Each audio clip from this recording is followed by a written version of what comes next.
traversais une longue période de maladie, on va dire à l'âge de 9 ans. Donc on essayait de voir un peu ce qui n'allait pas. Et je voyais comme ça une nuit, papa était en train de prier pendant toute une nuit. Parce que je chauffais fortement et je sentais que voilà, j'allais mourir.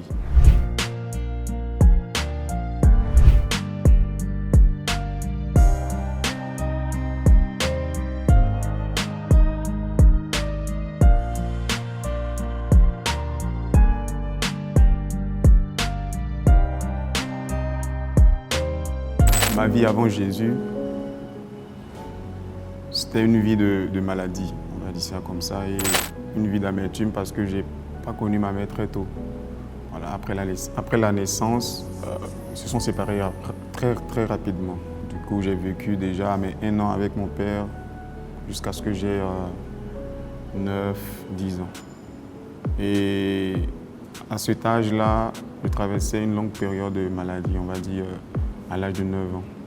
Donc on essayait de voir un peu ce qui n'allait pas. Et quand on allait, on parlait d'un palu, on va dire un palu un peu exagéré. C'est ce qu'on nous détectait à chaque fois qu'on partait. Et je voyais comme ça une nuit où papa était en train de prier pendant toute une nuit. Parce que je chauffais fortement. Et je sentais que voilà, j'allais mourir. Et je le voyais prier avec la sueur, tout ça. Avant que le jour ne se lève, la fièvre avait baissé. Et on a pu repartir le lendemain à l'hôpital pour voir ce qui s'était amélioré en fait. Et là, on nous avait dit que c'était la même chose, c'était le palu. Mais intérieurement, je ne sentais plus ce mal-là. On partait toujours à l'église. Mais je partais parce qu'il fallait accompagner les parents, honnêtement parlant. Mais après cet épisode de truc de maladie, j'ai moi-même commencé à me dire, bon, je vais à l'église maintenant parce que Dieu m'a fait cette faveur-là de me donner une autre chance de vivre. Le déclencheur, c'est le fait de... Avant, je partais pour accompagner les parents. Pour être, on va dire, religieux en fait. Mais le fait de voir mon père prier pour que je ne puisse pas mourir, et Dieu a exaucé cette prière, je me suis dit, il faudrait plus que je parte avec les parents pour les accompagner, mais que j'y vais pour moi-même connaître ce Dieu-là qui m'a, véritablement ce Dieu qui m'a donné cette seconde chance-là. Et il arrivait parfois que les parents, à cause de la fatigue du travail, restaient. Mes frères et soeurs également souvent restaient, mais moi j'y allais. Voilà, je ne jeûnais plus parce qu'on me forçait à jeûner, mais je le faisais parce que j'ai pris la conscience qu'il y a un Dieu vraiment qui a un regard sur moi en fait. Donc, ma métamorphose s'est faite à cet âge-là, à partir des 10 ans. Donc, comme je l'ai dit, à l'église où j'étais avant, il y a une classe qu'on appelle l'école du dimanche. Donc c'est là-bas que les plus petits, les adolescents, font les cultes. Et on avait souvent à des fêtes comme la Noël, où on préparait des petits cantiques pour venir présenter aux parents au réveillon. Mais comme je le dis, on le faisait, on chantait, mais on le faisait par pur plaisir, parce qu'on veut montrer quelque chose aux parents en fait. Mais ce n'était pas une vocation à ce temps-là. Je me rappelle, à l'époque, j'avais une amie qui s'appelle Marie-Paul, qui était plus proche de moi, on va dire ça comme ça. Je l'appelais ma mère spirituelle. Et on avait pratiquement le même âge, on va dire ça. Mais j'étais footballeur, j'étais dans un centre de formation. Donc je me préoccupais plus de comment est-ce que je vais devenir footballeur.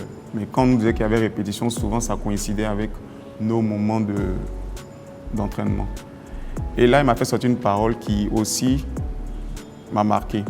On devait jouer samedi.